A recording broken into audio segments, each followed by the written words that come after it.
warahmatullahi wabarakatuh. Bismillahirrahmanirrahim. Alhamdulillahirabbil alamin.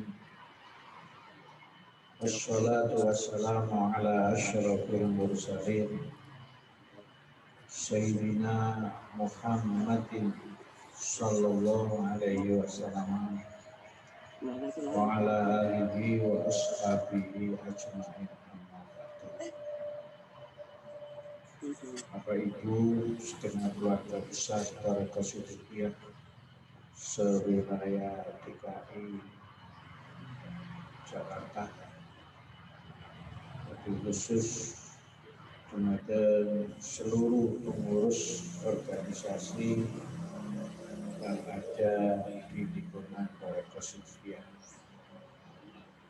Alhamdulillahirabbil alamin, atas berkat rahmat Allah pada siang hari ini kita bisa berkumpul di lokasi Jamiatul Mudzakirin yang ada di Jati Asih dalam rangka menerima penjelasan mursyid adanya Khalifatul Fitnah dan Khalifatul Murtad. Yang kedua, menerima bimbingan amalan luasnya rezeki batin dan zahir sampai usia tua, sampai meninggal dunia pun rezeki itu tetap mengalir kepada anak cucu kita. Semoga pertemuan siang hari ini diridhoi dan diberkahi oleh Allah. Amin. Alhamdulillahirabbil alamin. Syukur kemudian Kanjeng Nabi Muhammad sallallahu alaihi wasallam yang telah menjadi uswatun hasanah. Ini kelas apa? Jadi wasit ulama untuk itu ada ya mana aja terserah. Beliau adalah wasilah yang paling agung untuk diri kita agar bisa menemukan kebahagiaan yang sejati dunia sampai akhirat. Oleh karena itulah, marilah kita berwasilah kepada beliau dengan membaca sholawat Nabi bersama-sama. Allahumma sholli ala Sayyidina Muhammad wa ala ali Sayyidina Muhammad. Alhamdulillahirabbil alamin. Syukur kepada beliau Mursyid Tarekat Siddiqiyah Bapak Kiai Muhammad Mukhtar Mukti Syekh Mukhtarullah Al-Mujibabah yang telah dengan sabar ikhlas membimbing kita semua dibimbing oleh beliau agar supaya menjadi manusia yang bermanfaat, yang hidupnya diridhoi oleh Allah Ta'ala. Semoga beliau mursyid pinaringan panjang umur, sehat walafiat, dan semoga kita semua bisa menjadi murid-murid Siddiqiyah yang istiqomah fid dini wa dunya wal akhirah. Bapak Ibu sekalian yang dimuliakan oleh Allah, ada 3 bapak khalifah yang mendapat amanat dari beliau untuk mendampingi ketika beliau syafari fukul waton minal iman dari Pulau Jawa sampai ke Sumatera. 3 bapak khalifah tersebut antara lain 1 bapak Tasriful Habib Aziz. Yang kedua Bapak Afif Abdullah. Dan yang ketiga adalah saya sendiri. Banyak pelajaran, banyak uswatun hasanah, banyak berlian-berlian hikmah yang kami peroleh selama kami mengikuti syafari beliau. Di antara pelajaran atau uswatun hasanah yang dapat kami sampaikan adalah beliau sendiri. Beliau itu usianya sudah memasuki 93 tahun. Kondisi beliau belum bisa berjalan. Masih menggunakan kursi roda. Tapi semangat beliau S3 untuk bersedekah baik yang ada di Pulau Jawa maupun yang ada di Sumatera, itulah yang membuat kami semua bersemangat. Bahkan beliau mengatakan, saya ini sudah tua, dalam keadaan masih menggunakan kursi roda, tapi semangat saya ini semangat pemuda. Beda dengan kita usianya masih muda tapi semangatnya tua. Itu di Jawa Timur banyak, Pak. Kalau di DKI juga banyak.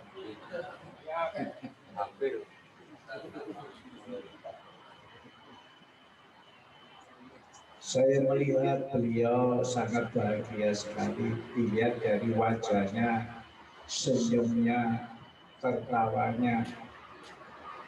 Wajah beliau berseri-seri. Setelah sampai di Siak Sri Indrapura, ketika berada di lokasi JM Siak Sri Indrapura, saat beliau memberikan pitutur luhurnya, kami dibuat terkejut. Karena saat itu beliau menerapkan adanya khalifatul fitnah.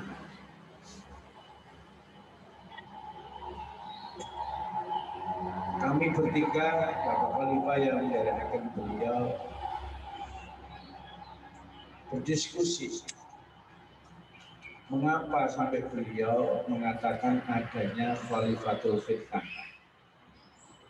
Kalau beliau sudah mengatakan demikian, berarti memang ada khalifatul fitnah.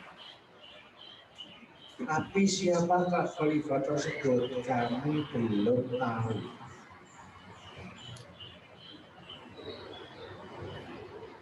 Sepulang dari Siak sampai di Jakarta, Pak Yai istirahat di dalamnya Pak Narto bersama keluarga.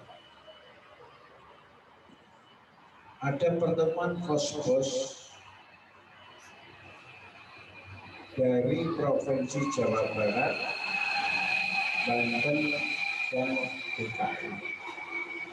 Saat itulah kami mendapat laporan tentang sepak terjang Bapak Khalifah yang membuat resah warga sekitar.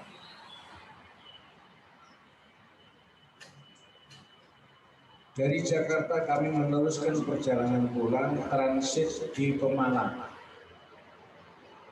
Di Pemalang itu juga kami bertemu dengan bos-bos sewilayah Jawa Tengah dan Provinsi Daerah Khusus Istimewa Yogyakarta.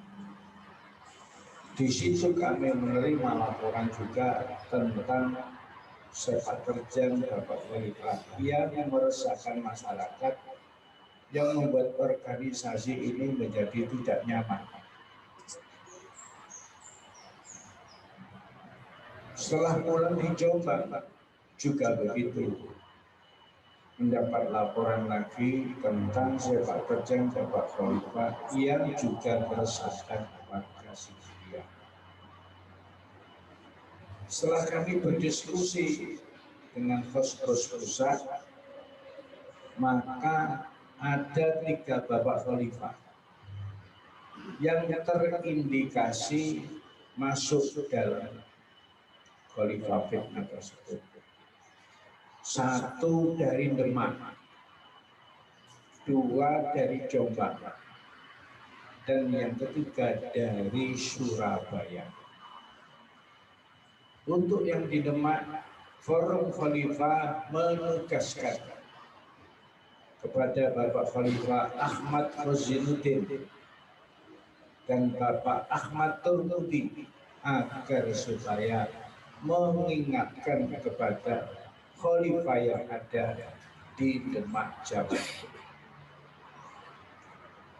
Untuk Khalifah yang ada di Surabaya, kami bertiga awal mulanya ingin ke rumah Khalifah tersebut untuk mengingatkan. Dan kami bertiga sepakat untuk secepat mungkin mengadakan rapat forum Khalifah membahas tentang Khalifatul Fitnah. Dan ditentukan harinya Ahad pagi setelah menghadiri pengajian Maulidin Nabi dan kholnya Bayi Ahmad Syuhada dan kholnya Bayi Sanusi di dalam beliau. Kami semua hadir mengikuti acara pengajian tersebut. Ketika beliau menyampaikan Maidatul Hasanahnya, kami dibuat terkejut untuk yang kedua kalinya. Beliau mengatakan adanya Khalifah murtad. Secara spesifik pengajian beliau itu mengarah kepada Khalifah yang ada di Surabaya. Sangat jelas, sangat terang, dan sangat tegas. Akhirnya kami bertiga forum Khalifah yang awalnya mau mengingatkan Khalifah yang ada di Surabaya tersebut, kami batalkan. Karena sudah jelas bahwa Khalifah tersebut dinyatakan Pak Yai sudah murtad.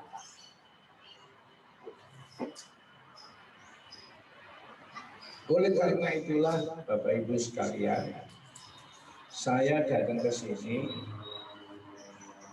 juga di beberapa daerah baik wilayah Jawa Timur sampai Jawa Tengah untuk menjelaskan tentang Khalifatul Fitnah dan Khalifatul Murtad.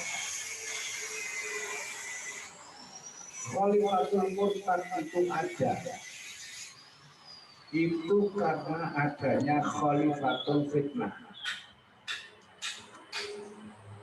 Kalau Khalifatul Fitnah itu tidak ada, saya yakin Khalifah Murtad itu tidak akan ada.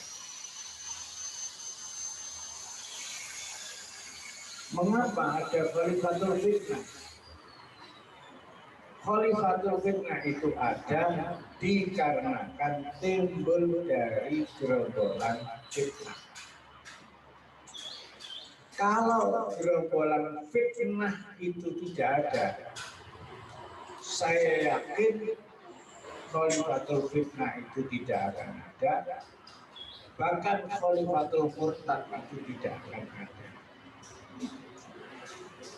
Karena timbulnya itu dari gerombolan fitnah, maka terlebih dahulu saya akan menjelaskan mengapa sampai terjadi ada gerombolan fitnah.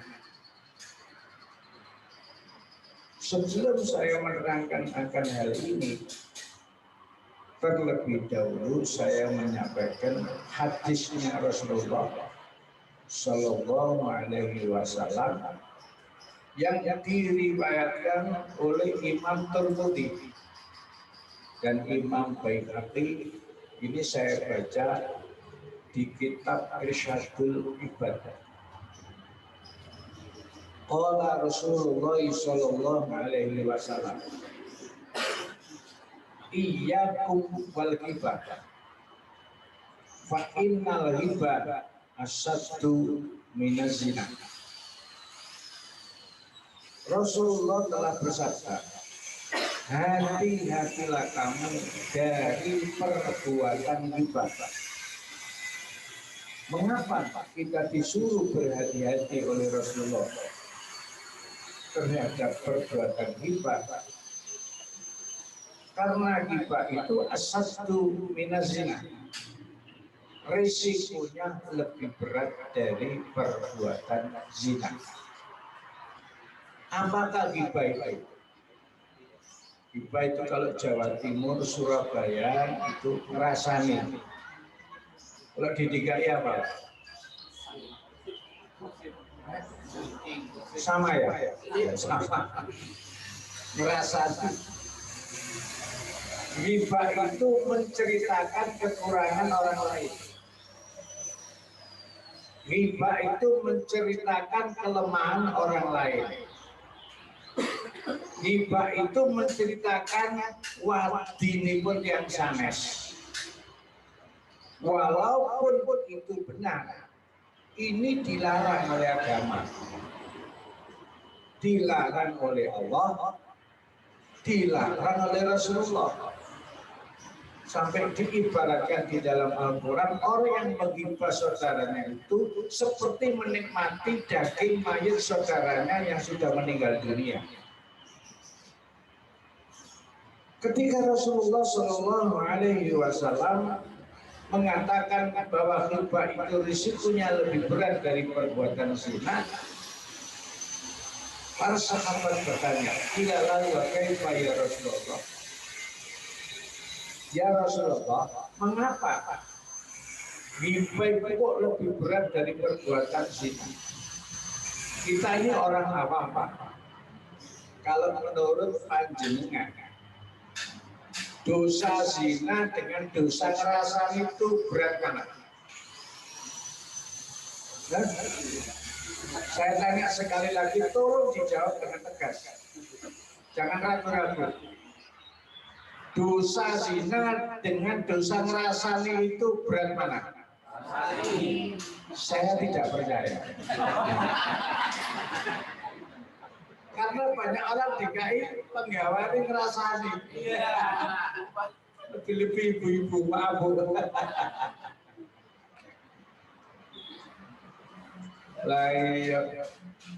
Awal mulanya ketemu tidak bahas kekurangan orang lain. Ini saya contoh aja sebagai karikatur. Yutun berangkat pagi-pagi ke pasar, ketemu dengan Yuna. Disapa dengan Yuna.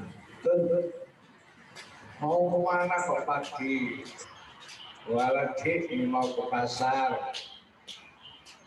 Bapaknya minta jangan asem, minta pindang bersambal kacang. Yuna tanya lagi, bagaimana kabarnya putra-putranya? Alhamdulillah, putra saya baru lulus dari perguruan tinggi dan sekarang sudah bekerja. YouTube tanya sama Yuna, nah bagaimana kabarnya suamiku? Suamiku tidak pernah pulang. Ada Pak DKI suami tidak pernah pulang.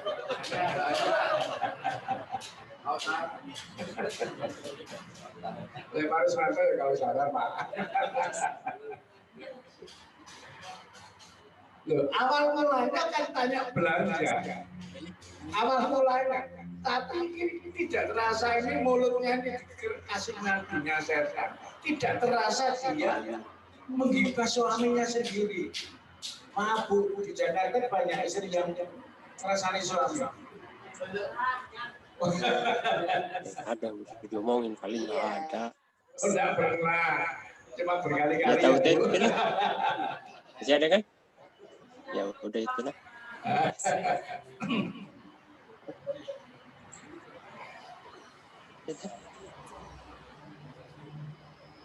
Ketika Rasulullah ditanya,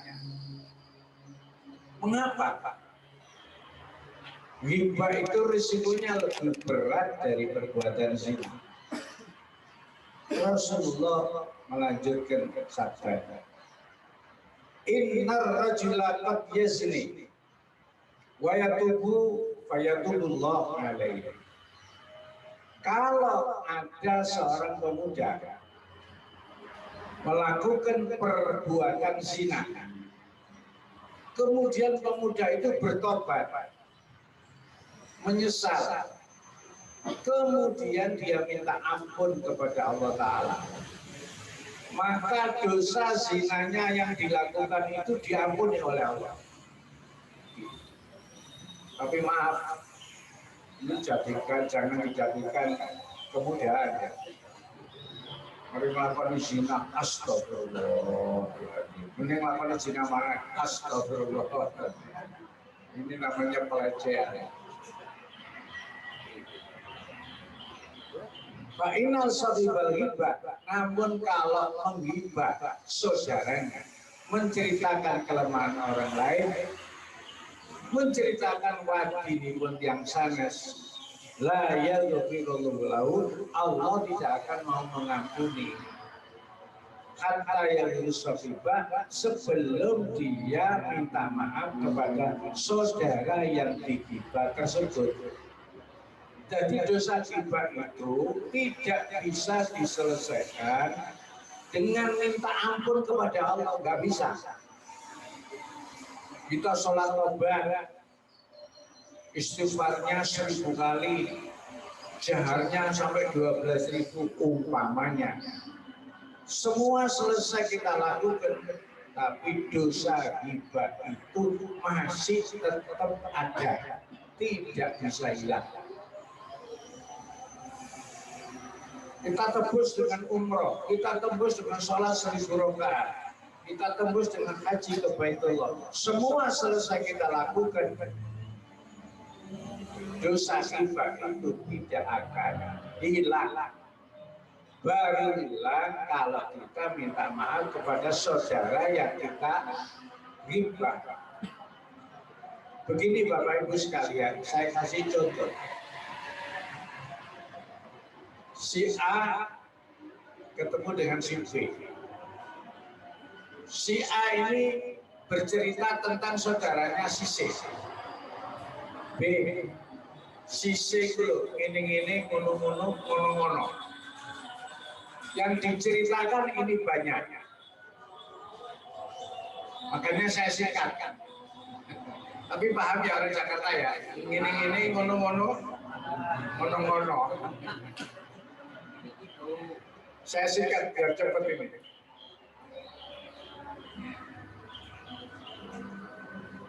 Kalau si B ini orang baik, dia tidak akan langsung percaya, maka dia akan klarifikasi, mendatangi si C.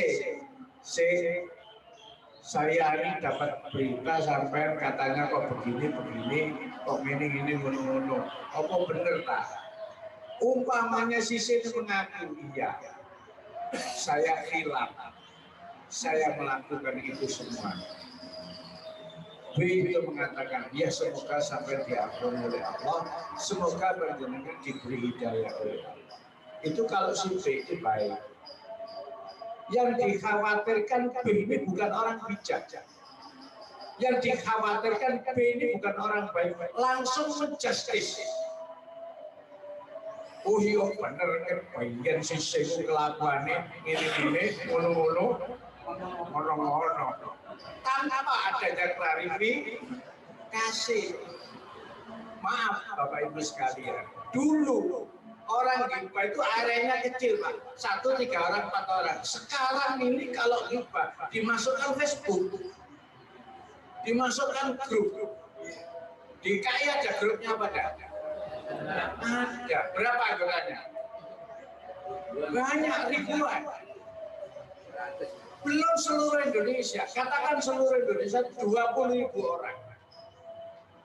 Itu disebarkan melalui Facebook, disebarkan melalui WA.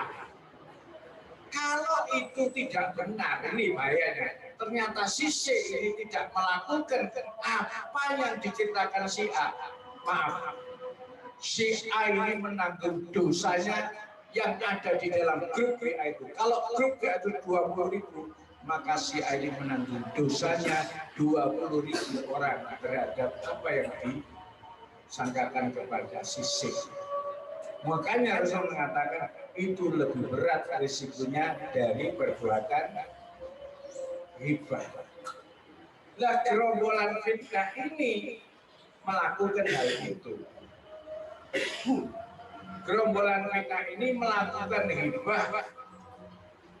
Siapa yang digabah? Keluarga dalam. Keluarganya Pak Yai, terutama Bunyai Sofatul Rumah dan Mas Bekhi. Diceritakan di dalam Facebook oleh gerombolan itu melalui WA juga bahwa Bu Sof itu melakukan ngene-ngene ngono-ngono.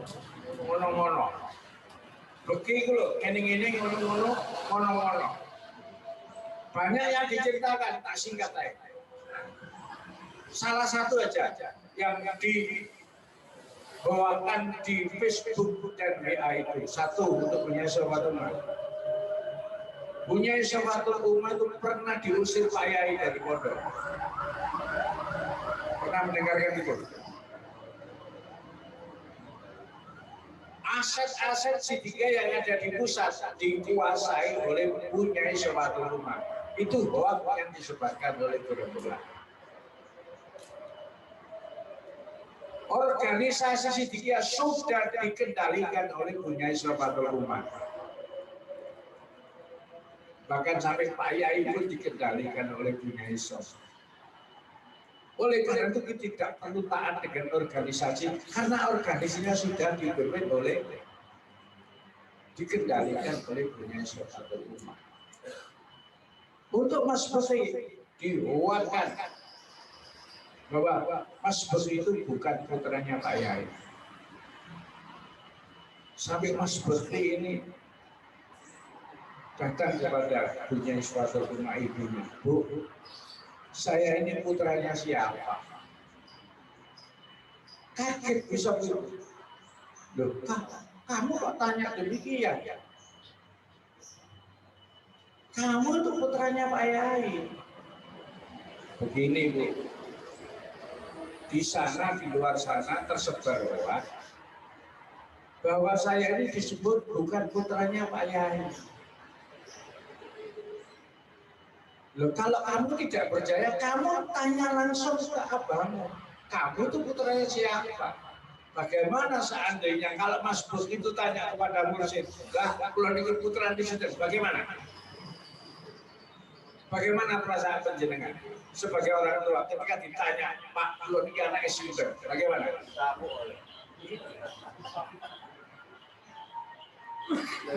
Saya ini saksi, Pak. Mas Bekhi itu putranya mursyid, Mas Bekhi itu putranya Pak Yai. Saya ini masuk Thariqah Siddiqiyah tahun 75. Saya dulu ngaji langsung ke beliau. Beliau itu ada pengajian rutin Kamis, malam, Jumat. Tapi tidak banyak orangnya, hanya 70 orang, 60 orang. Di belakang masjid itu kan masih ada pisang-pisang. Beliau ngaji di Jamiatul Mudzakkir yang lama itu kan ada ruangan 3 kali 5 meter. Beliau ngajinya di situ. Sekitar tahun 79, Pak Yai itu memberikan maidonnya diawali dengan ucapan begini. Alhamdulillahirabbil alamin. Saya kemarin menerima fitnah. Itu Pak Yai. Saya kaget. Pak Yai, Pak ngaji ini kok terima fitnah apa ini? Pak Yai dengan tersenyum mengatakan alhamdulillah kemarin saya dianugerahi oleh Allah Ta'ala seorang putra laki-laki dan saya beri nama Muhammad Subeki Azal Sani. Jadi saya mendengarkan langsung kalau beliau itu mengatakan bahwa Mas Bekri itu putranya. Ini di pengajian rutin beliau. Tapi di luar sana ada tersebar hoak demikian itu. Apa tujuannya? Tujuannya adalah pembunuhan karakter. Lebih tepatnya Gus Bekri itu gak patut jadi penerusipun Pak Yai. Yang patut adalah putra-putra yang lain. Ini hoak tersebut, ini disebarkan Pak. Disebarkan kemana? Khalifah juga dipengaruhi. Murid-murid Siddiqiyah di berbagai daerah juga dipengaruhi. Pengurus-pengurus dipengaruhi. Jawa Timur dipengaruhi, Jawa Tengah dipengaruhi, Jawa Barat, DKI, Banten, sampai luar Jawa pun, Lampung, Kalimantan, Medan, itu dipengaruhi semua. Disebarkan hoax semacam ini. Apakah berhasil mereka? Berhasil, Pak. Apa? Kok saya bisa mengatakan berhasil? Karena banyak pengurus-pengurus Siddiqiyah mengundurkan diri. Pengurus ORSIS banyak yang mengundurkan diri. Mendapat cerita mereka ini. Ketika mendapat cerita dari gerombolan ini, timbul rasa tidak senang kepada Mas Bekri, timbul rasa senang tidak pada Musof. Sampai timbul kebencian kepada Mas Bekri, timbul kebencian kepada Musof, akhirnya banyak mengundurkan diri. JKPHS Kalimantan mengundurkan diri, JPS banyak yang mengundurkan diri, OPSIS banyak yang mengundurkan diri, Dibra banyak yang mengundurkan diri, sampai anggota Tajrinah pun itu banyak yang keluar. Oleh karena itu Pak Yai marah. Ini sudah kedoliman luar biasa ini. Ini sudah bukan masalah pribadi keluarganya, tapi sudah menyentuh tarekat Siddiqiyah. Mengapa? Karena seluruh organisasi, baik itu ORSIS, baik itu YPS, baik itu JKPHS, baik itu Dibra maupun OPSIS dan lain sebagainya, semua lahir dari perut tarekat Siddiqiyah. Lahirnya itu dari ilham ruhi, petunjuk dari Allah. Nah kalau organisasi ini diacak-acak, digembosi dengan segala macam cara fitnah, akhirnya yang disentuh sesungguhnya adalah tarekat Siddiqiyah. Ini Pak Yai marah. Akhirnya menyebut gerombolan itu adalah gerombolan fitnah. Nah inilah timbulnya gerombolan fitnah itu dari hibah, rusak susuk, kerasani, sampai menimbulkan fitnah yang sedemikian. Pada awal mulanya Pak Nyai masih ada tanbih yang isinya itu mengingatkan agar mereka mau bertobat. Kembalilah, bertobatlah, jangan menyebarkan fitnah. Nah, ini masih baik atau tidak? Masih baik. Itu bentuk kasih sayang mursyid terhadap murid-murid yang salah. Tapi apa? Himbauan beliau tidak digubris. Gerombolan ini terus bergerak mengaruhi kemana-mana. Bahkan mereka rela mengeluarkan uang banyak lah, ratusan juta rupiah untuk memengaruhi siapa saja yang mau mengikuti gerombolan tersebut. Akhirnya Pak Yai mengeluarkan peringatan yang kedua, peringatan yang ketiga, peringatan yang keempat, terakhir peringatan yang keenam.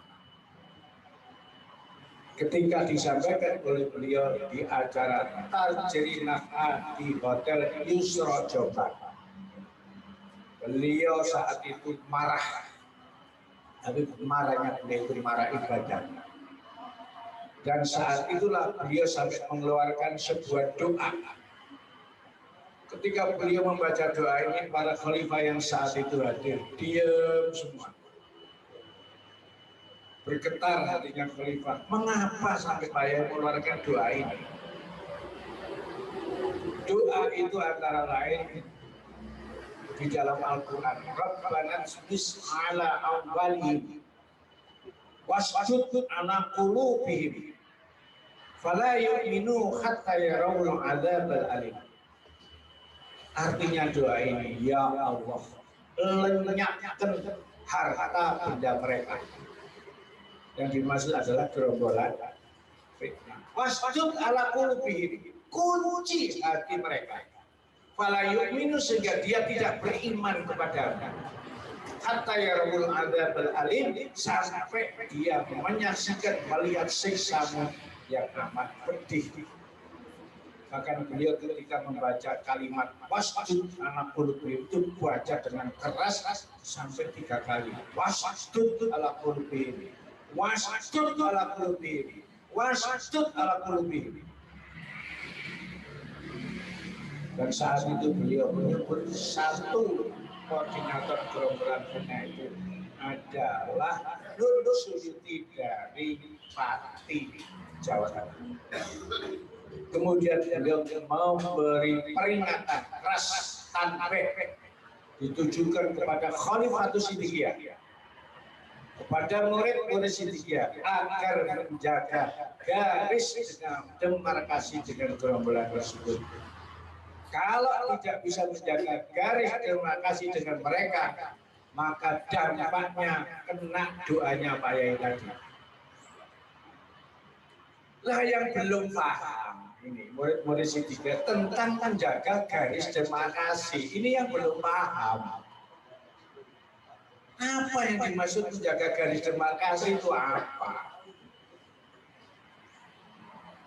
Mereka yang tidak paham, terutama gerombolan itu, menyebarkan bahwa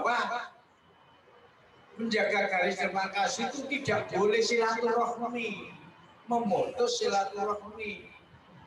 Pak Yai tidak pernah mengatakan memutus silaturahmi, karena ajaran beliau agar supaya murid-murid Siddiqiyah di dalam kehidupan sehari-hari melestarikan 3S. 1 silaturahmi, 2 santun, 3 sedekah. Kalau begitu yang dimaksud garis demarkasi itu apa? Di dalam Al-Quran disebutkan wala taqrabu, gitu. Jangan dekat, itu namanya garis demarkasi.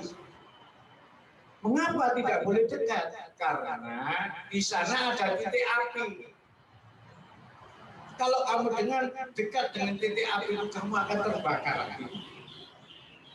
Nah, titik api itu berupa apa? Berupa fitnah, berupa kebencian. Orang Siddiqiyah yang amalnya baik-baik sudah mendapat cerita dari mereka, berbagai cerita di kalangan mereka, akhirnya timbul rasa tidak senang. Begitu loh Pak. Tidak senang pada siapa? Punya Isop dan Gus Mufti. Kalau sudah tidak senang, timbul gilirannya diarahkan oleh setan kebencian. Asalnya tidak senang, terus benci, terus antipati, terus apa? Wasjud ala qulubihim. Hatinya sudah terkunci sudah. Kalau sudah terkunci, tanda-tandanya kalau mereka terkunci, dia ikut menyebarkan kebencian ini. Ini yang dimaksud menjaga garis demarkasi. Tidak boleh dekat-dekat. Malah menjaga garis demarkasi yang kedua, menjaga jarak. Jangan dekat-dekat dengan mereka karena di sana ada virus yang mematikan. 1 tahun ini dunia dicoba oleh Allah melalui COVID-19. Betul ya, hampir setahun ya. Setahun. Sebelum ada peristiwa COVID ini, sholat jamaah di masjid dan di musala itu rapat apa enggak? Rapat. Bilalnya selalu mengingatkan, so minta mamis sholat, rapat. lurus, itu adalah sempurnanya sholat. Sub menikom mati sholat, rapat, luruskan barisan, itu tegaknya sholat. Akhirnya sholat jamaknya rapat, tidak boleh gonggang. Lek gonggang dileboni setan, gitu.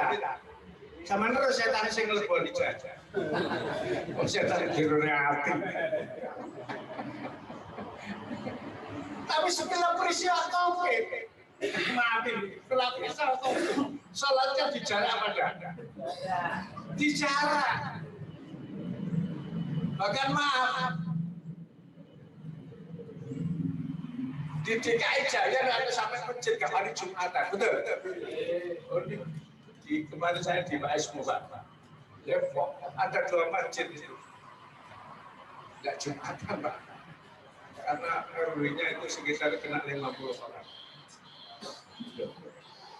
Nggak boleh dekat-dekat, harus pakai masker, harus cuci tangan. Apa maksudnya? Jangan dekat, karena di sana ada virus yang mematikan. Virus apa dari corona itu? Virus fitnah, virus kebencian. Kalau kena virusnya mereka, hatimu akan mati. Bukan jasmaninya yang mati, tapi hatinya mati. Kalau hatinya sudah mati, pikirannya mati, akalnya mati, ucapannya sudah tidak satu lagi. Itu adanya menjaga garis demarkasi. Alhamdulillahirrahmanirrahim. Murid-murid Siddiqiyah banyak yang sedekah dawuh, taat kepada perintah beliau untuk menjaga garis demarkasi. Orsis, organisasi semuanya harus mengadakan pembersihan, harus dibersihkan dari gerombolan fitnah. Akhirnya bersih-bersih apa enggak? Bersih-bersih.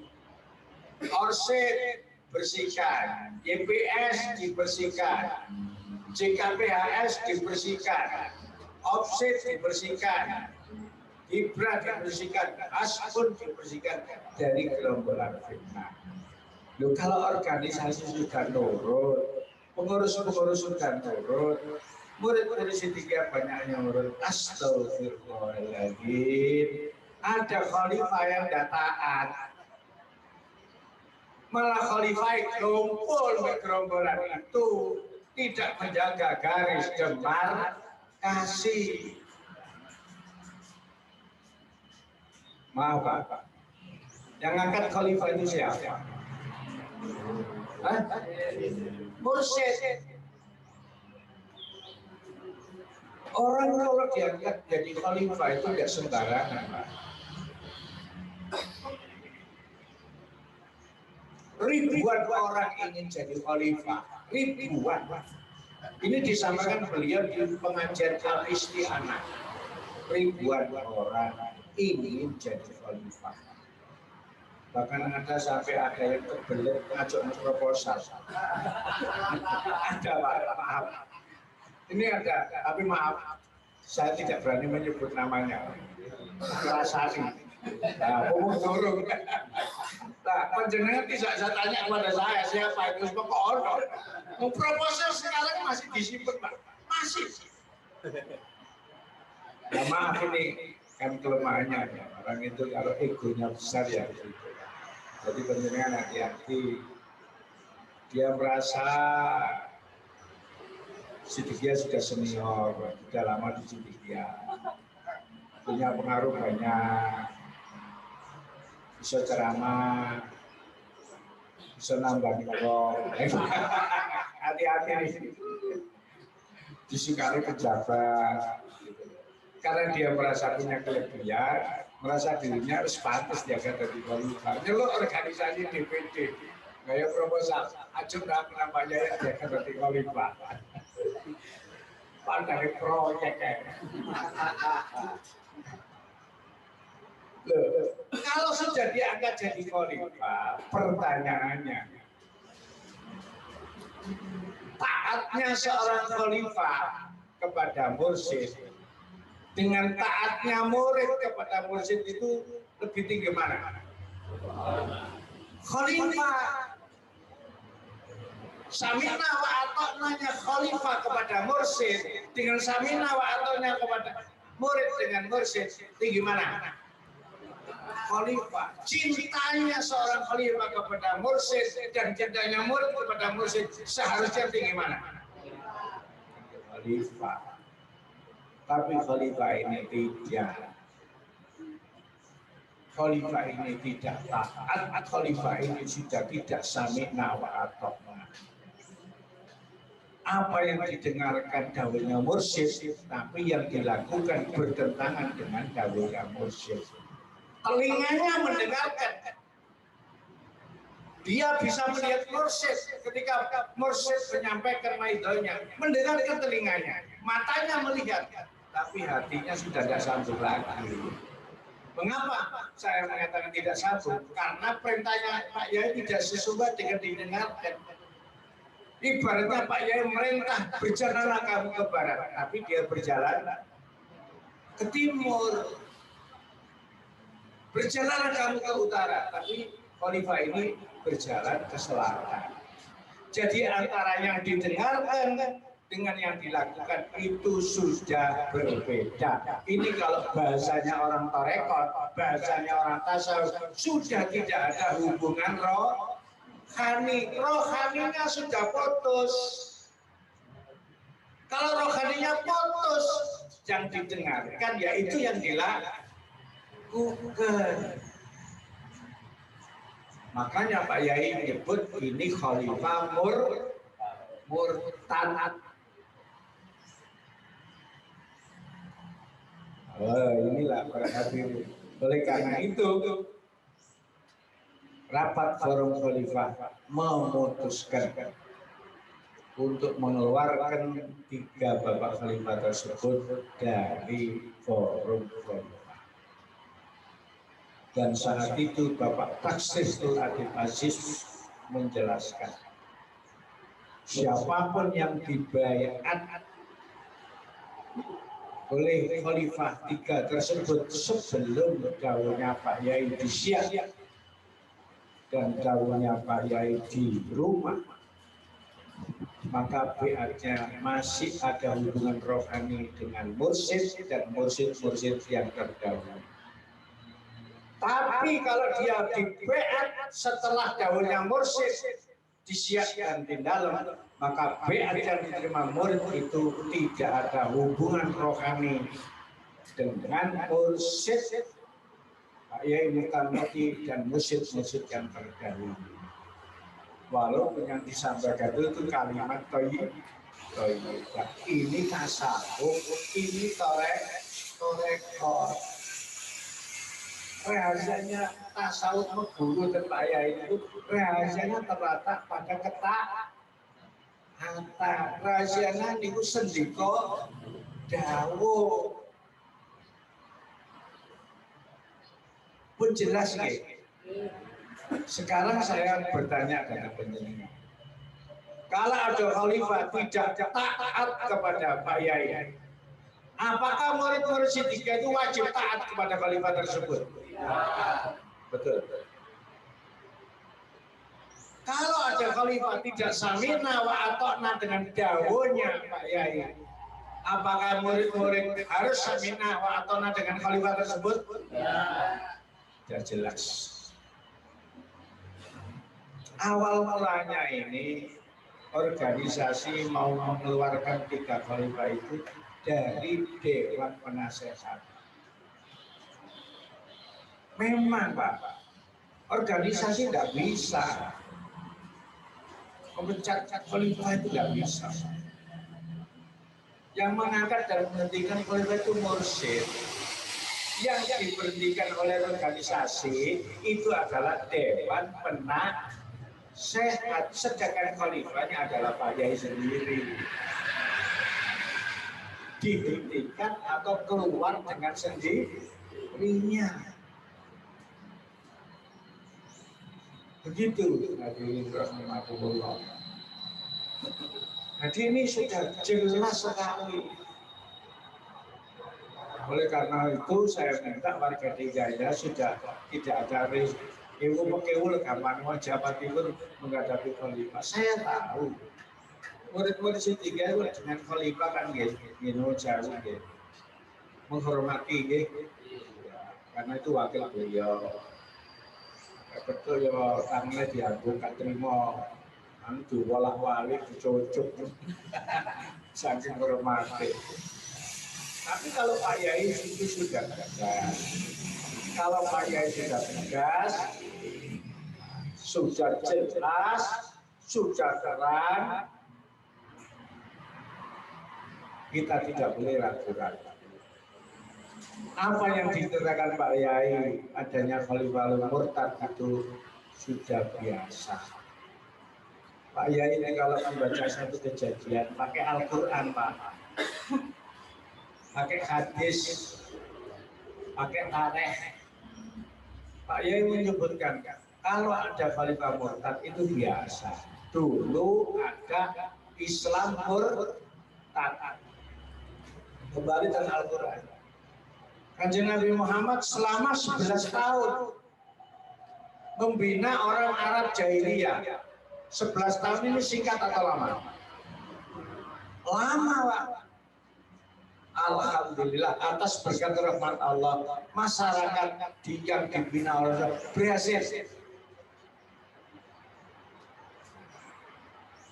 Yang syirik jadi tauhid, yang kufur jadi syukur, sing maksiat jadi taat, sing dolim jadi wong alim. Banyak orang-orang jahiliyah itu berubah total menjadi orang baik. Saat itulah Allah menguji keimanan orang yang telah dibina Rasulullah selama 11 tahun itu. Diuji dengan apa? Diuji dengan peristiwa Isra Mi'raj. Subhanalladzi asra bi'abdihi lailan minal masjidil haram ilal masjidil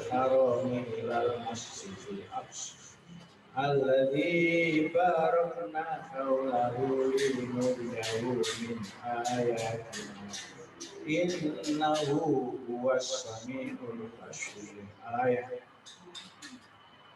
di situ disebutkan bahwa Nabi Muhammad diisrakan, dijalankan oleh Allah dari Masjidil Haram sampai Masjidil Aqsa. Masjidil Haram sampai Masjidil Aqsa itu jauhnya 1.500 kilo. Kalau ditempuh pakai perjalanan naik unta itu 40 hari 40 malam. Tapi ditempuh oleh Rasul tidak ada sepertiga malam. Sepertiga malam itu berapa?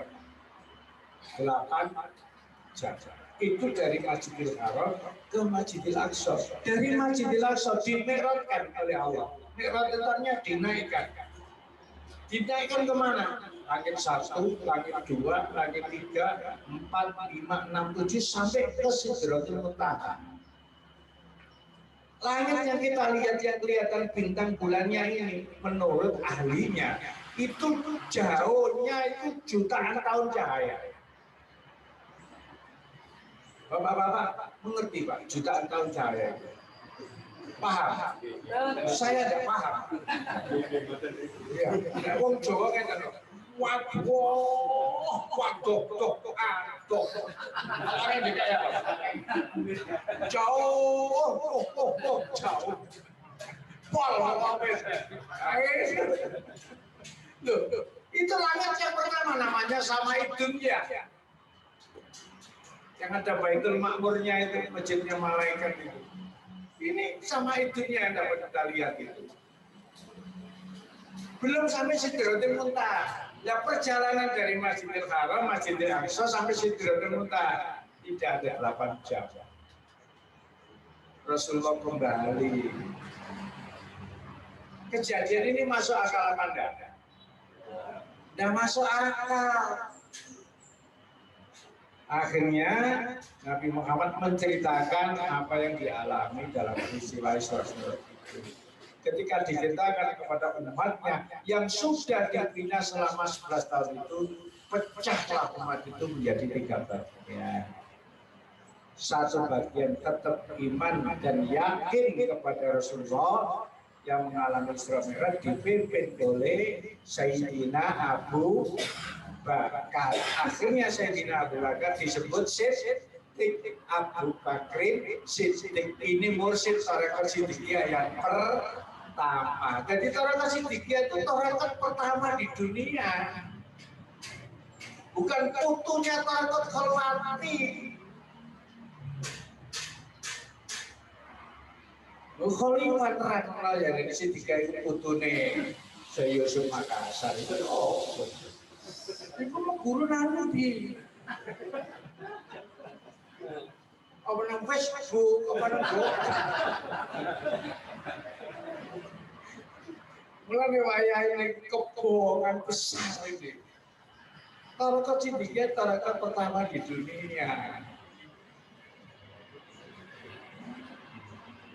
Yang kedua pecah jadi abu-abu. Percaya dengan tidak percaya. Yang ketiga jelas mengatakan murtad dari Islam. Mari kita keluar dari Islam. Karena apa yang dialami Rasulullah itu tidak benar, itu kebohongan besar. Bahkan Nabi Muhammad dikatakan majnun, Muhammad itu dikatakan gila. Tidak masuk akal. Mari kita keluar dari Islam berbondong-bondong sepertiga umat Islam saat itu keluar dari Islam padahal sudah dibina oleh Rasulullah sebanyak 11 tahun. Makanya Pak Ibu gak usah ya karena Khalifah murtad padahal tak bina puluhan tahun. Lek murtad ya wis. Nah, dengan kejadian ini Pak Yai sudah tegas kepada murid-murid juga beliau menyampaikan tanbih yang keras. Silakan murid-murid juga untuk memilih mengikuti saya atau mengikuti gerombolan. Bebas menjatuhkan pilihan. Murid-murid Siddiqiyah bebas menjatuhkan pilihan. Masih mengikuti saya, monggo. Tidak mengikuti saya, tidak apa-apa. Bahkan keluar banyak, tidak apa-apa.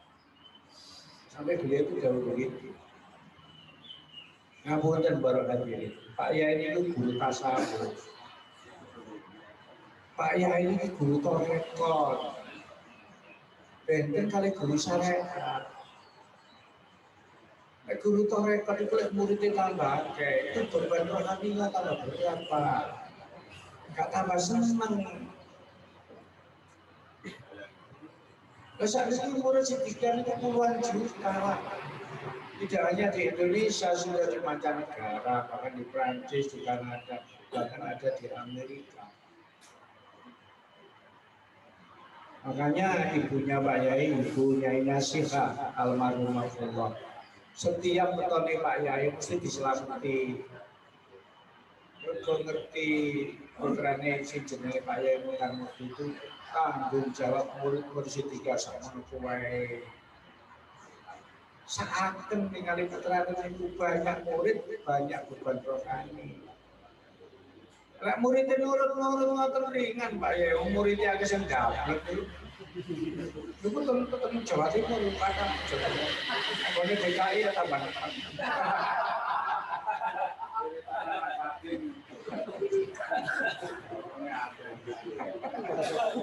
Sekarang yang banyak jujur ada enggak? Murid Siddiqiyah mari tidak dilakoni, ada pada? Ada.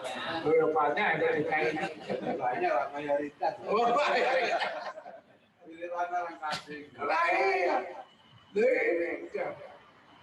Jadi makin banyak murid itu Pak ya makin ringan kalau muridnya itu nurut sampai nawato. Nah program beliau itu dilaksanakan dengan baik. Nah Pak ya ketika di hotel pasukan senior dia mengatakan kalau ada murid-murid Siddiqiyah itu mau silaturahmi, perilakunya santun, mau sedekah malaya ini mengikuti santunan nasional.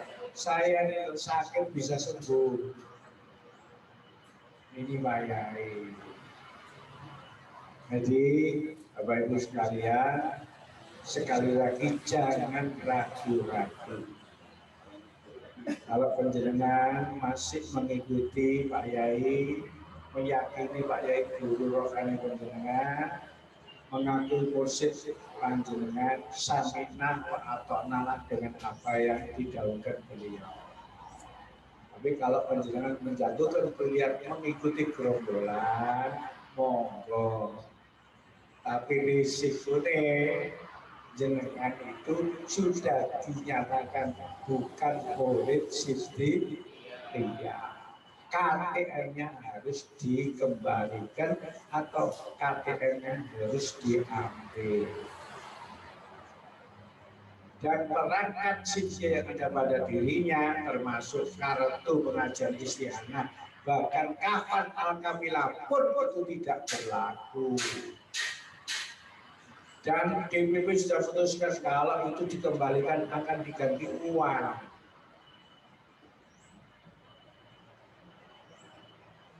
Terakhir, sebelum Anda menjatuhkan pilihan ikut mursyid atau ikut gerombolan, saya tanya, selama ini, sekali lagi, selama ini apa yang diperoleh dari gerombolan tersebut?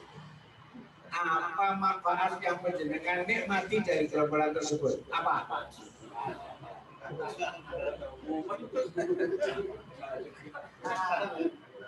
Sekarang kita tanya, apa yang sudah diberikan mursyid kepada kita?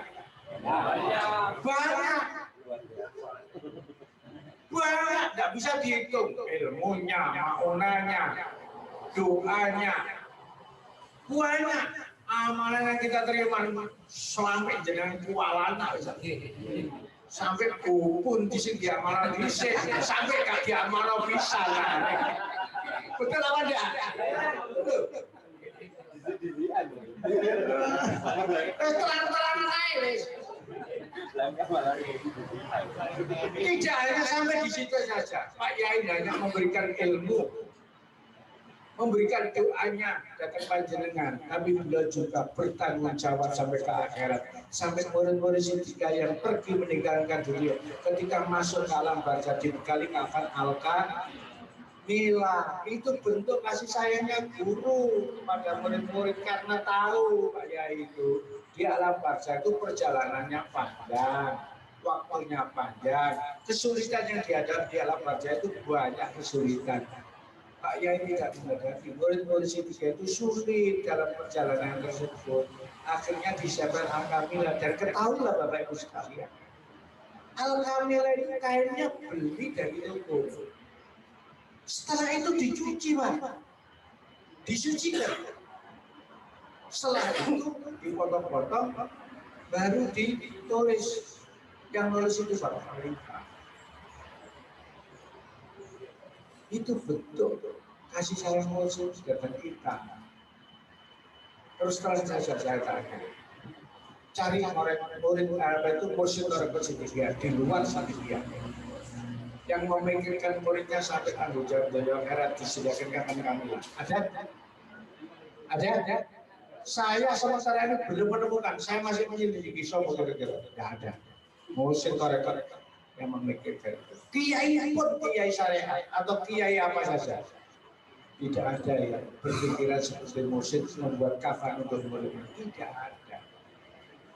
Ini kurang nopo. Lewat Mursyid kebahagiaan lebih banyak, tidak bisa dihitung. Terus mikirkan keselamatan sampai masuk alam barzah. Lu kok mihak gerombolan itu berarti kebalikan. Jakarta apa?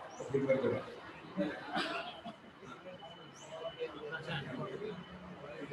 Wah, balik mana ya? Tidak bisa. Ini berarti semua balik gitu. Nah ini ya. Doanya tadi pasti salah kulubim karena terkunci sampai imannya terbalik. Para yu'min, mereka tidak beriman kepada Allah. Bukan mereka tidak percaya kepada Allah. Tapi apa yang dilakukan mereka itu sudah tidak berdiri di atas berkat rahmat Allah. Kebencian dan fitnah itu berdiri di atas berkat rahmat Allah atau tidak? Jelas tidak. Kebencian dan fitnah itu berdiri dari dorongan hawa, dorongan syaitan. Pak Yai sudah jelas, kita murid-murid harus bersandar dengan berkat rahmat Allah. Sudah, begitu yang saya sampaikan. Jelas Pak ya? Alhamdulillah, semoga Pak Kadijai Jaya ini bisa menerima penjelasan saya, memahami dan betul-betul untuk mencintai, mentaati kepada mursyid Thariqah Siddiqiyah. Barangkali ada warga yang belum mengerti tentang ini, tolong mengurus dengan sabar, Pak. Dengan santun, didekati mereka agar mereka itu sadar. Kalau mau bertobat tidak ada salahnya mereka kita terima kembali. Punya satu pengadilan. Kalau mereka mau bertobat, ya kita terima. Tapi dengan syarat-syarat tertentu. Karena banyak murid-murid yang sudah diambil KTM-nya, menyadari kesalahannya, bertobat, langsung minta ampun. Di sana nanti tulisannya organisasi, karena sudah KTM-nya diambil. Paham ya? Nah, sekarang saya melanjutkan supaya cepat ini. Saya memberikan bimbingan tentang amalan luasnya rezeki bagi yang boleh. Walaupun Bapak Ibu sudah membeli sertifikatnya, mungkin melalui Pak Abdul Malik, atau melalui Pak Adib, atau melalui saya. Sekarang saya akan menerangkan awal mulanya turunnya ijazah amalan ini dari mursyid. Jamiatul Mudzakirin Yarju Rahmatullah 2 yang ada di Bukit Magelang, alhamdulillahirabbil alamin, selesai. Monumen kubur wonten minal iman selesai, pager keliling kapuro selesai, mushola tajil Mudzakirin selesai, tempat wudhu kamar mandi untuk orang umum selesai, villa peristirahatan Pak Yai dengan Khalifatus Siddiqiyah selesai, dapur khusus selesai, dibangun kurang lebih membutuhkan waktu 12 tahun dan telah menghabiskan dana sebanyak 7 miliar. Biaya itu semua itu ditanggung oleh Bapak-Bapak Khalifah. Dan Bapak-Bapak Khalifah tidak diperbolehkan narik-narik murid Siddiqiyah untuk Jamiatul Mudzakirin yang ada di Bukit Magelang. Kenyataannya kan demikian. Kenapa warga DKI diberi sirkuler untuk minta bantuan untuk mungkin pernah pembangunan? Ada sirkuler dari Khalifah? Tidak pernah. Ketika saat itu mendapat dawuh untuk membangun Jamiatul Mudzakirin sampai selesai itu ada 35 khalifah. Ada 35 khalifah. Kalau 7 miliar dibagi 35 khalifah berapa kira-kira? 200 juta. 200 juta. 200 juta. Ketika saya diangkat jadi Khalifah Siddiqiyah, saya ingat rapat Khalifah, di situ ada laporan pertanggungan jawab keuangan yang disampaikan kepada Pak Adib. Pak Adib memang bendahara Khalifah. Ketika saya mengikuti, saya membaca lembarannya, Pak. Maaf ini, membaca lembarannya. Ketika saya membaca itu, saya beristighfar, Pak. Astagfirullah. Astagfirullahaladzim. Saya baca itu Khalifah A 420 juta, Khalifah B 520 juta, Khalifah C 570 juta. Ungine itu terus buatan nanti sebelum Alhamdulillahirabbil alamin, selesai. Walaupun ada warga sini yang bantu, ada Pak. Banyak warga sini tapi tanpa diminta, tapi bantu sendiri. Itu ya juga banyak.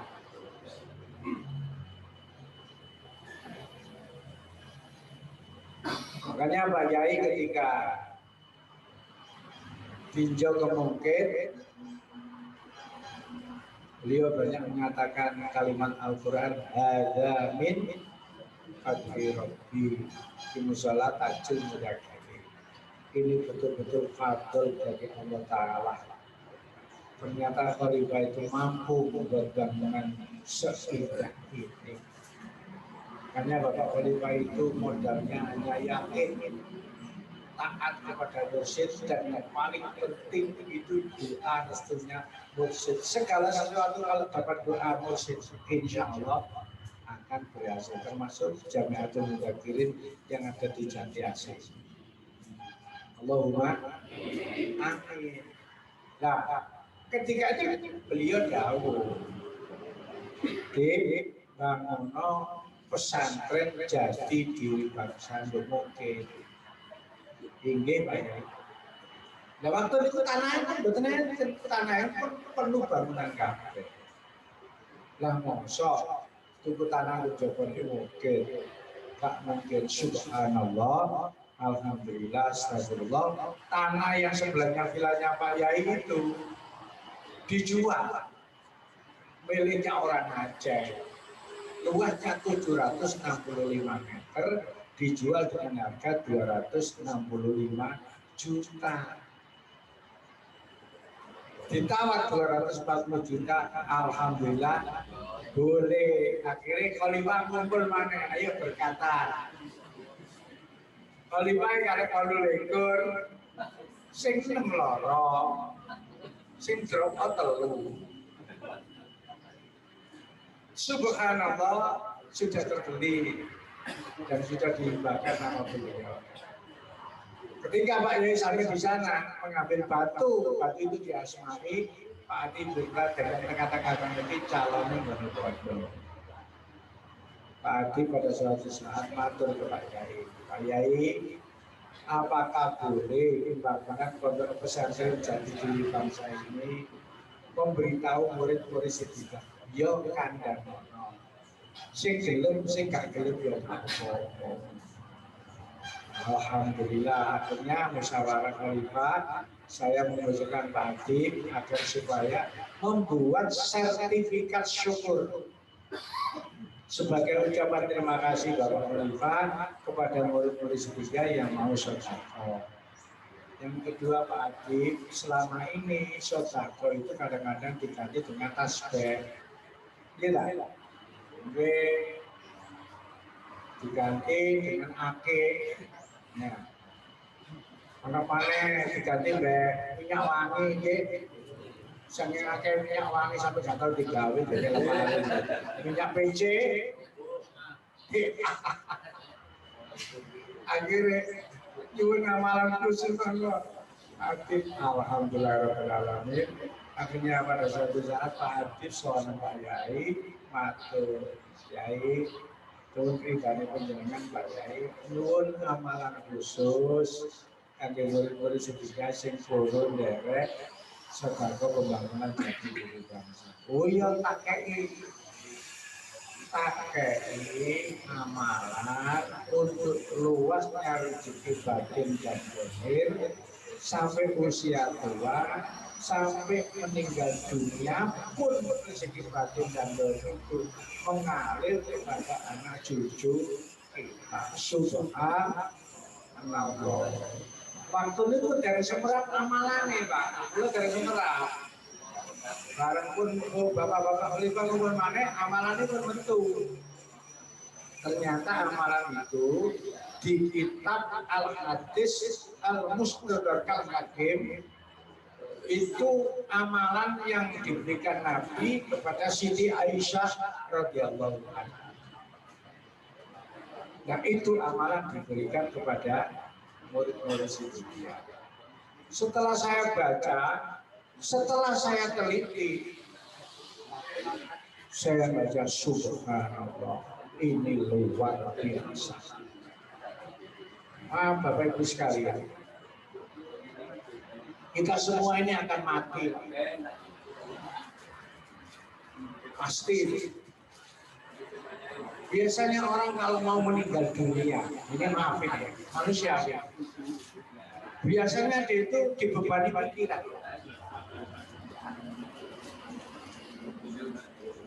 Apa yang dipikirkan?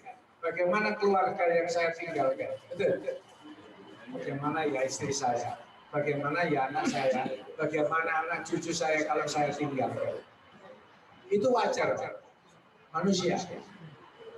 Tapi dalam tarekat Siddiqiyah ilmu tasawuf ini berbahaya. Karena saat meninggalkan dunia itu harus rela, ikhlas meninggalkan segala apa yang dimilikinya. Itu syarat total. Nah kalau ini membebani kita saat kita akan meninggal dunia, ini khawatir Pak. Imannya sudah diincar oleh setan sampai berbahayanya. Ya khruju minad dunya bighairi iman. Dia akan keluar dari dunia ini tidak membawa iman karena terbelenggu mikirnya keadaan keluarga yang ditinggal. Tapi alhamdulillahirabbil alamin setelah sekali itu saya kaji melalui amalan ini insya Allah kita akan diberi oleh Allah rasa tidak takut, tidak cemas ketika pergi meninggalkan dunia yang fana ini karena Allah telah memberikan jaminan rezeki baik kepada anak cucu kita. Jadi kita pergi dengan tenang. Allahumma. Dan yang kedua, ketika saat saya menghadiri pengajian yang diadakan oleh Pondok Pesantren Rodotul Nasim Berat Kulon Lagi Mojokerto, Kaulnya Yai Arif Hasan, kebetulan menteri saya itu modelnya di sana. Saya hadir. Yang memberikan pengajian namanya Kiai Asy'ari. Dalam maidornya Kiai Asy'ari demikian. Ya. Kiai Arif Hasan almarhum sudah lama pergi meninggalkan pondok yang didirikan.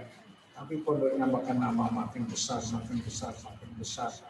Ada sekolah, ada pendidikan macam-macam. Mengapa sampai terjadi demikian? Karena anak keturunannya sudah dijamin rezekinya oleh Allah. Dan saat itu beliau membaca Al-Quran. Dan saya masih ingat Al-Qurannya bunyinya begini.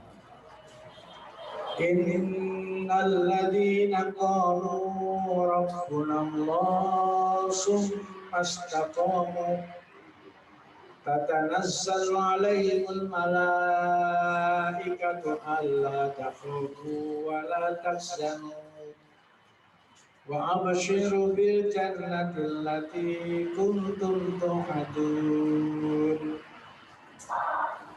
Ya Asy'ari merangkak.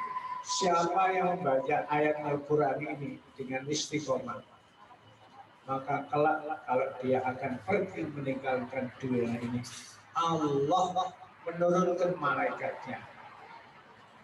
Malaikat, datangilah fulan yang akan meninggal dunia itu. Katakan kepada fulan, Allah takhafu wa la tahzanu. Fulan, kamu jangan takut. Kamu jangan sedih, nasibnya keluargamu yang kamu tinggalkan semuanya sudah dijamin oleh Allah Ta'ala. Wa abshiru bil jannatil lati kuntum tu'adun. Kabar berilah dari Allah Allah telah menyediakan tempatmu di surga. Lihatlah, wa absyiru bil jannatil lati kuntum tu'adun, sesuai yang dijanjikan Allah. Saat itu si bulan ini melihat calon tempatnya yang akan ditempati di surga.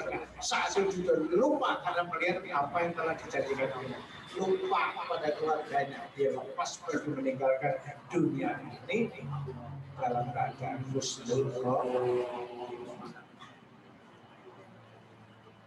Tapi ayat ini diawali dengan innal ladzina qalu rabbunallah tsumma istaqamu.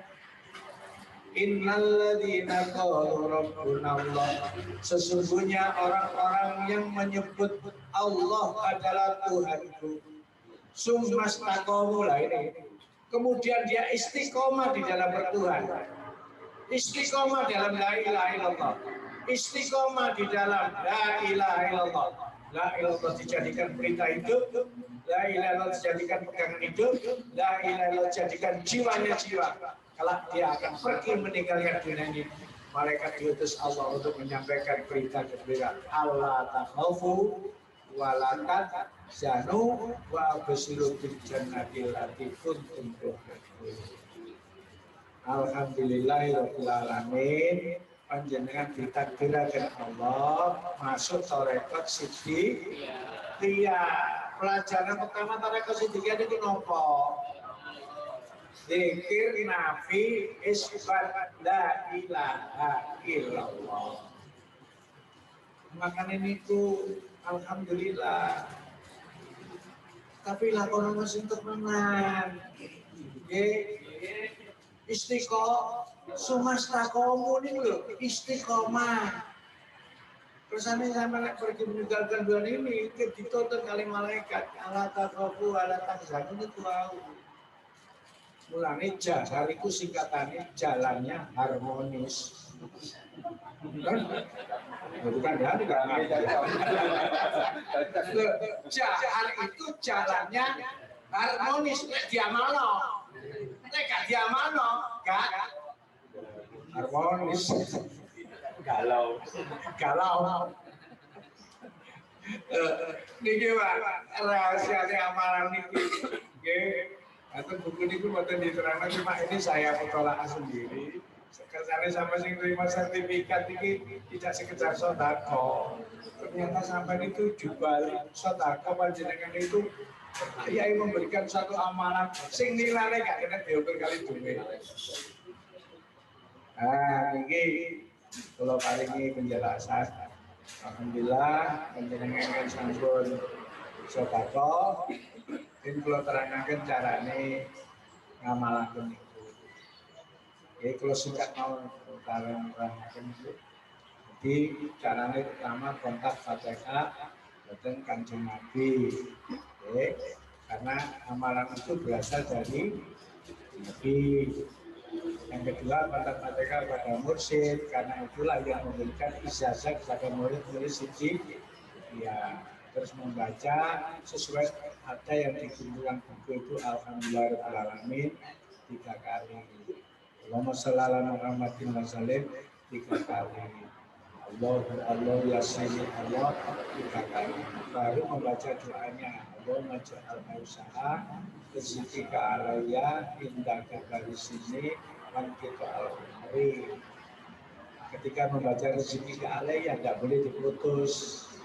Harus digandeng, ya, harus digandeng.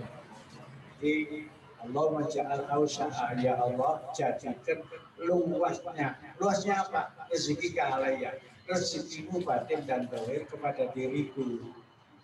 Indah kebaris ini sampai usia saya tua. Kan kita umri sampai saya meninggal dunia pun rezeki itu tetap mengalir ke keluarga saya sampai anak keturunan saya. Jadi ini amalan untuk kita sampai anak turun penjenengan. Cuma lepas pojok rezeki kali ya kalau diputus. Ini dibaca ganjil. Ganjil boleh 3, boleh 7, boleh 27. Silakan. Masih 1001 loh ganjil. Lah kita 1001 ya ganti. Kemarin ngamal 1001 paling gak ngelakon. Ya. Jadi yang penting istiqomah. Kalau mawon mak telu itu masuk kata-kata. Yang penting istiqomah. Nggih. Nah niki kalau sampai akan jenengan sing mirengaken apa sing kula sampaikan boten napa-napa. Tapi aja diamanal sampe gak sedekah. Elingno. Nggih, kudu sing sedekah. Gak sedekah aja coba-coba ngamalan iki. Menang tak elingno sampe.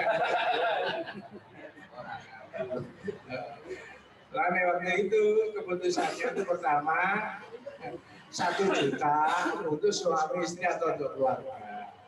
Terus saya mengusulkan dengan pertimbangan walaupun sedikit di berbagai daerah itu ekonominya banyak yang kelas menengah ke bawah. Akhirnya musyawarah khalifah diputuskan 1 sertifikat boleh berjamaah 5 orang maksimal.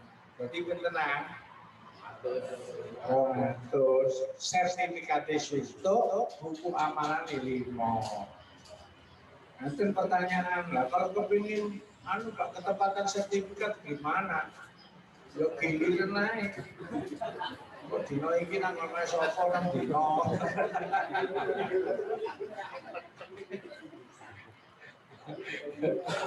Niku mawon pun sing kelaksanan boten dawa-dawa.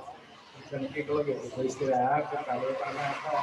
Kesempatan sing kendale derek-derekan saged maghrib kudu dibringko nggih. Ya tadi pun kalau mulai maghrib terus pokok 8:30 harus sudah selesai karena mengingat situasi kondisi dalam keadaan PSBB. Nggih, paham nggih? Kalau tungane nggih. Bismillahirrahmanirrahim. Allahumma sholli wa sallim wa barik ala sayyidina Muhammad wa ala ali sayyidina Muhammad. Alhamdulillahirabbil alamin. Allahumma antas salam wa minkas salam wa ilaika ya'udus salam. Akhirina rabbana bisalam wa adkhilna jannata darussalam.